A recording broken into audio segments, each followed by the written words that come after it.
হরে কৃষ্ণ। আগামী শনিবারে হলো যেহেতু নেত্র উৎসব, এই দিন আরেকটা অনুষ্ঠান পালিত হয়, সেটা হলো গুন্ডিচা মার্জন।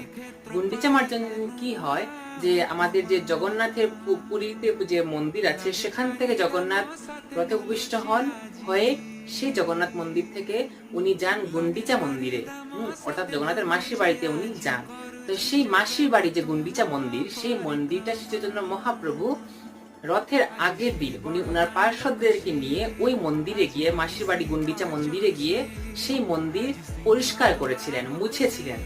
নিজ হস্তে সেই মন্দির পরিষ্কার করেছিলেন, ধুয়েছিলেন, মুছামুছি করেছিলেন। তো আপনারা আপনাদের যে আশেপাশে যে ইসকন মন্দির আছে, ইসকন মন্দির থেকে যে মাসির বাড়ি আছে জগন্নাথের, যে যেখান থেকে মন্দির, ইসকন মন্দির হোক, গৌরী মঠ হোক বা জগন্নাথ মন্দির হোক, এখান থেকে জগন্নাথকে নিয়ে যে মাসির বাড়িতে নিয়ে রাখা হয় 9 দিন, সেই জায়গা আপনারা